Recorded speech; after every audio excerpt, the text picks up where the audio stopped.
Hello everyone, welcome to study dive. आज हम करने वाले हैं science pedagogy for your CTET paper 2।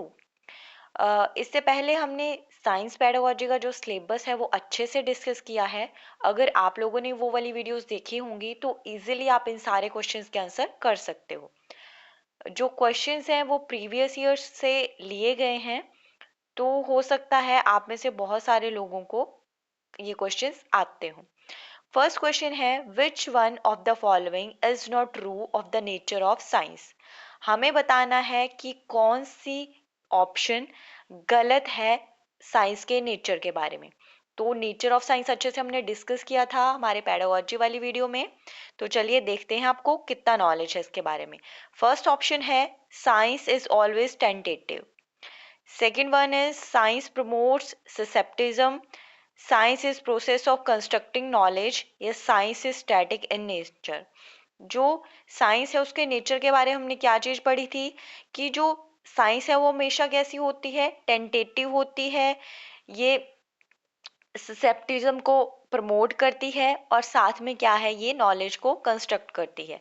जो साइंस है वो कभी भी स्टैटिक इन नेचर नहीं होगी। तो यहाँ पे हमसे पूछा गया है कि कौन सा सही नहीं है साइंस के बारे में। तो राइट आंसर आ जाएगा D, science is static is in nature. ये बात गलत है साइंस के नेचर के बारे में। नेक्स्ट है, which of the following is dwelled by science. कौन सी चीज है जो साइंस डेवलप करती है, equity, scientific attitude, scientific temper या फिर स्टैटिक माइंडसेट। तो जो फर्स्ट ऑप्शन है हमारे पास ए या डी सही है। ए में क्या आ जाएगा, इक्विटी। डी में आ गया स्टैटिक माइंडसेट। सेकंड में B, C and D. Third one is A, B and C and last one is C and D.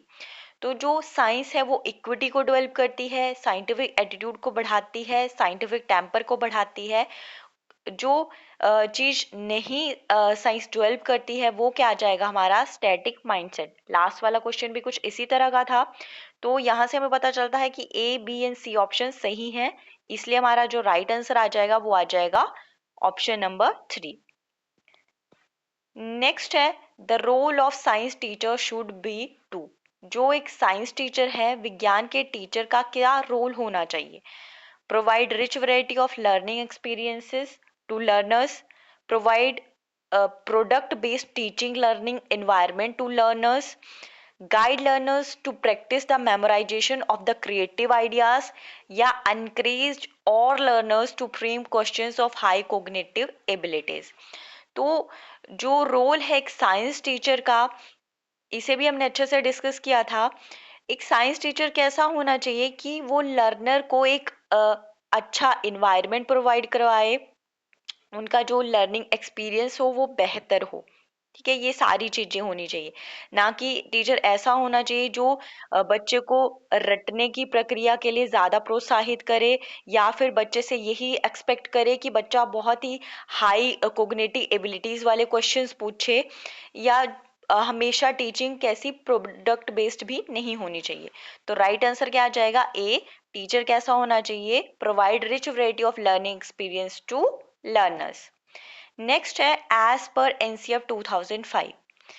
NCF 2005 के according good science education should be. एक अच्छी जो साइंस शिक्षा है वो कैसी होनी चाहिए, true to learner, true to environment of the learner, true to the teacher या ट्रू टू द साइंस। तो एनसीएफ 2005 ने क्या बोला था कि जो विज्ञान की शिक्षा है वो कैसी होनी चाहिए, ट्रू टू लर्नर होनी चाहिए, true to environment of learner होनी चाहिए। मतलब किस बैकग्राउंड से बच्चा आना चाहिए, इस बात को भी हमें ध्यान में रखना है। और कैसी होनी चाहिए, ट्रू टू साइंस होनी चाहिए। जो सी ऑप्शन है इसके बारे में एनसीएफ 2005 ने कुछ नहीं बोला है कि एक टीचर के लिए ट्रू होनी चाहिए। तो राइट ऑप्शंस क्या आ गए हमारे पास, ए, बी एंड डी। तो इस तरह इसके अकॉर्डिंग हमारे पास जो राइट आंसर आ गया वो आ गया option number 1, A, B and D. Next है, conducting a survey on the awareness of people about sources of air pollution in learners localities. क्या किया, एक सर्वे कंडक्ट किया जहाँ पे क्या करना है, अवेयर करना है लोगों को जो भी सोर्सेज ऑफ एयर पोल्यूशन है उनके बारे में। मतलब कोई बच्चा है वो जिस भी लोकेलिटी से आता है उसको क्या करना है, वहाँ पे एक सर्वे कंडक्ट करना है जहाँ पे लोगों को अवेयर करना है एयर पॉल्यूशन के बारे में। विच of the following cognitive process will be most associated with the above learning objective having action verb conducting. तो ये जो क्वेश्चन है ये पूछा गया है ब्लूम टेक्सोनोमी से। तो हमें बताना है कि कौन सी कोग्निटिव प्रोसेस यहाँ पे एसोसिएटेड है, ये जो हमारे पास स्टेटमेंट दी गई है इससे रिलेटेड, रिमेम्बरिंग, अंडरस्टैंडिंग, क्रिएटिंग या फिर अप्लाइंग। तो अगर सीटेट की आंसर की बात करें तो उसमें ऑप्शन कौन सा सही आ गया हमारे पास, सी ऑप्शन सही है, क्रिएटिंग। बट मेरे अकॉर्डिंग इसका आंसर क्या होगा, अंडरस्टैंडिंग भी हो सकता है अगर हम क्या करें, ब्लूम टेक्सोनोमी को देखें। ठीक है, नेक्स्ट है, which of the following strategy can be the most appropriate for involving learners in the teaching learning of science. क्या क्वेश्चन है कि इनमें से कौन सी स्ट्रैटेजी है जो बहुत ही सही है जब भी हम बात करते हैं कि किसी बच्चे को हमने साइंस टीच करवानी है। रीडिंग ऑफ साइंस बुक, हम क्या करें, बच्चों को बोल लें, जो भी लर्नर है, स्टूडेंट है, कि आप क्या करो, साइंस बुक्स को रीड करो, ये बहुत अच्छी स्ट्रैटेजी है। हमने वीडियोस में अच्छी तरह strategy of teaching science and mathematics भी पढ़ी हैं। अगर अभी तक आपको वो ये सारी चीज़ें नहीं पता है, जैसे कौन सी स्ट्रैटेजी यूज़ करनी है या नेचर ऑफ साइंस क्या है, तो आप क्या कर सकते हो, एक बार वो वाली वीडियो ज़रूर देख सकते हो। सेकंड है, clarifying the hard spots of learners. जो भी बच्चे को जहाँ पे डिफ़िकल्टी आती है उन प्रॉब्लम्स को सॉल्व करना है या उन पॉइंट्स को क्लैरिफाई करना है। Working on engaging the learners first, या फिर हमें क्या करना है, इस चीज़ पे काम करना है कि जो लर्नर है वो सबसे पहले इंगेजमेंट दिखाए, मतलब टीचर जो पढ़ा रहा है क्लास में क्या करे, बच्चा इंगेजमेंट शो करे। या last one is encouraging learners to do group assessment, या हमें क्या करना है, जो बच्चे हैं उनको एनकरेज करना है कि वो क्या करें, ग्रुप असेसमेंट करें। तो जो मोस्ट अप्रोप्रिएट स्ट्रैटेजी है in the teaching learning of science वो क्या आ जाएगी, working on engaging the learners first. हमें क्या करना है, सबसे पहले लर्नर को, स्टूडेंट को एंगेज करना है जो भी हमारा टॉपिक है या हमारी क्लास है उसमें। ठीक है, नेक्स्ट है, by which of the following strategy meaningful clarification on the concept of reflection of light can be given. अब साइंस में आपके पास एक टॉपिक है, क्या टॉपिक आ गया हमारे पास, रिफ्लेक्शन ऑफ लाइट।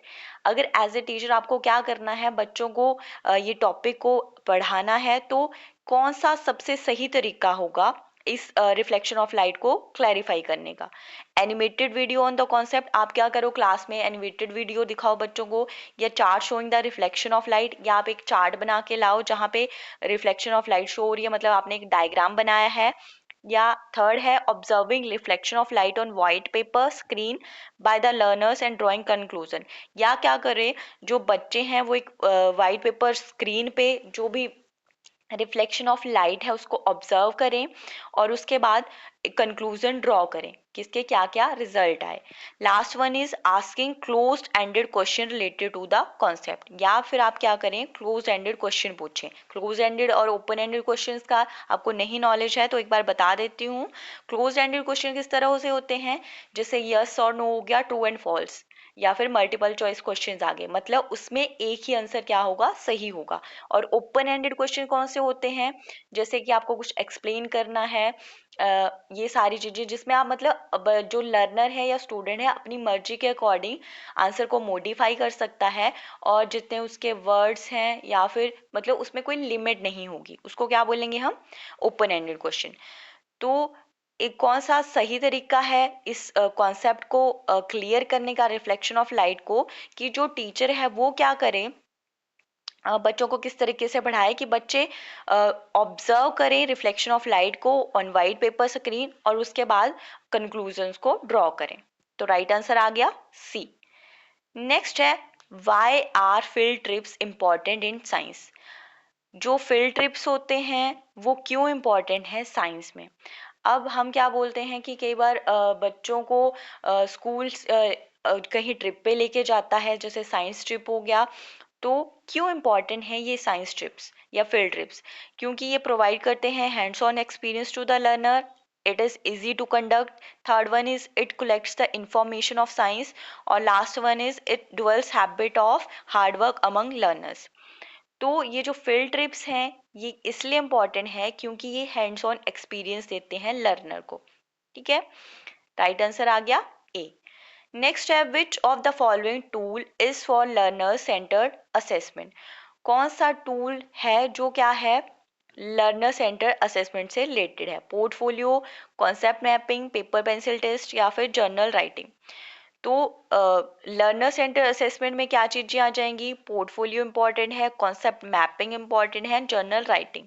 ये सारे ही कैसे हैं? लर्नर सेंटर असेसमेंट से रिलेटेड हैं। पोर्टफोलियो क्या होगा? जिसमें क्या करेंगे बच्चा अपनी जो स्किल्स हैं या टीचर जो है बच्चे की स्किल्स का एक पोर्टफोलियो बना के रखेगा रिटन फॉर्म में। कॉन्सेप्ट मैपिंग में क्या होगा? जैसे दो कॉन्सेप्ट हैं और वो एक दूसरे से रिलेटेड हैं तो वो हम क्या करेंगे, इनको इस तरह एरो लगा के शो कर सकते हैं। वो क्या आ गई? कॉन्सेप्ट मैपिंग आ गई। और जर्नल राइटिंग में जर्नल्स को लिखेंगे। ठीक है, तो राइट ऑप्शंस क्या आ गई? A, B and D. तो हमारे पास यहाँ पे राइट ऑप्शन आ गई ऑप्शन नंबर 2। नेक्स्ट है assessment as learning in science means. Assessment as learning क्या होती है? चाहे साइंस की बात हो, मैथ्स की बात हो या किसी और सब्जेक्ट की बात हो, असेसमेंट एज लर्निंग का मतलब होता है सेल्फ असेसमेंट, कि बच्चा यहाँ पे खुद की असेसमेंट करेगा। जो भी स्टूडेंट होगा वो खुद को सेल्फ असेस करेगा। तो राइट आंसर आ जाएगा सी। इसके अलावा क्या होती है? Assessment of learning and third one is assessment for learning. Assessment of learning का क्या मतलब हुआ कि हम क्या करेंगे, जो भी लर्निंग हुई है उसको असेस करेंगे। ये किस टाइप की होती है? ये होती है समेटिव टाइप की। ठीक है, जो क्या करते हैं हम एंड में करते हैं, किसी कोर्स के किसी यूनिट के एंड में करेंगे। और असेसमेंट फॉर लर्निंग क्या हुई? जब लर्निंग के लिए हम असेसमेंट करेंगे, जो कैसी होती है? फॉर्मेटिव टाइप होती है, जिसमें क्या किया जाएगा कि ये देखा जाता है कि जो लर्निंग है वो किस तरह से चल रही है। ठीक है, उसे क्या बोलेंगे हम? असेसमेंट फॉर लर्निंग बोलेंगे। तो यहाँ पे असेसमेंट एज लर्निंग का क्या मतलब हो गया? Related to self assessment. तो आज के लिए लास्ट क्वेश्चन था। That's all for today. और अगर आपको आज की वीडियो अच्छी लगी हो तो प्लीज़ वीडियो को लाइक कर दें, और चैनल को अभी तक सब्सक्राइब नहीं किया है तो चैनल को भी ज़रूर सब्सक्राइब कर दें। Thank you for watching.